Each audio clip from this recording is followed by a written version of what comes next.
äri on selline, et maainimestele tuua teenus koju kätte, et ei peaks transpordi eest üleliia palju maksma, et tänapäeval paraku see transport on juba väga suur tegur ja siis saigi mõeldud, kuidas kliendil soodsam ja mugavam on, ja otsus sai tehtud, et selline aparaat endale soetada.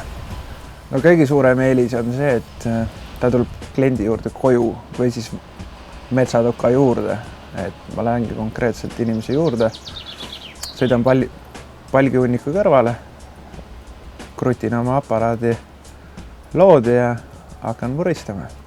Juhul, kui ei ole kodu juures ja need palgid ja asjad, et siis ma saan ka selle materjali koju viia. Ja juhul, kui need, palgid ei ole täpselt nii nagu saagimiseks see protseduur nagu ette näeb ja mugav teha, et laiali kuskil või ühtepidi ja teistpidi, et siis ma saan enda veoautoga neid paigutada täpselt vastavalt vajadusele.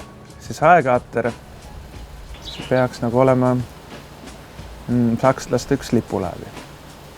Mis sellega teha saab saagida 6,8 meetrise palgi läbi ja tüveots siis maksimum jämedus sellel puujupil võib olla siis kuni 90 sentimeetrit.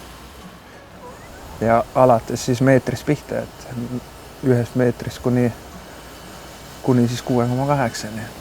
See on tehase järgi.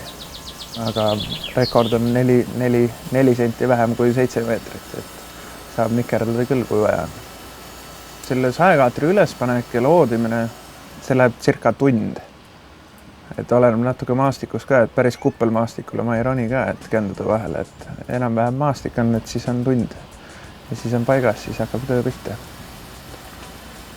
Et juhul, kui puul on pinged sees ja asjad, et seal see saeraam on varustatud peaaegu maksimum lisadega, et saada võimalikult sirge materjal kätte. Oleneb siis sellest, kas puul on pinged sees või mitte. Ja selle jõudlusega, kui palju see saekaatriga jõuab nagu tunnis teha. Ma ise loodan, et ta on kuskil tihumeeter tund, aga praktika näitab, et keskmine jõudlus on ikkagi kuskil 0,5 kuni 0,7 tihu tunnis, ümarpalki siis. Aga see sõltub muidugi materjali jämedusest. Et kui inimene tahab palkmaja ehitada, lasebki 2 paske maha ja ongi siis jõuab 2,5 tihu, 3 tihu tunnis ka, et ei ole küsimust.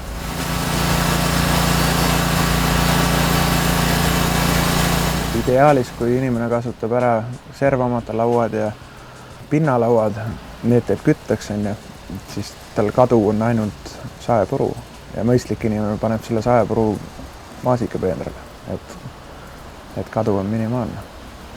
Mille pärast sai valitud bensiinimootor on see, et paatihti küla lõpus või metsa ääres ei ole nii palju voolu ja muidugi mugavus on ka see, et ei pea oma kaablitega rallimise nii edasi-tagasi. Just see bensiinimootor annab võimaluse saagida seal, kus parasjagu isu peale tuleb või siis ütleme nii, et kus palgid on.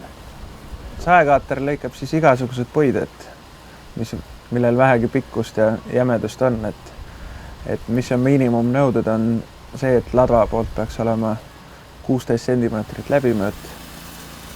Mis tagab parema kvaliteedi on see, et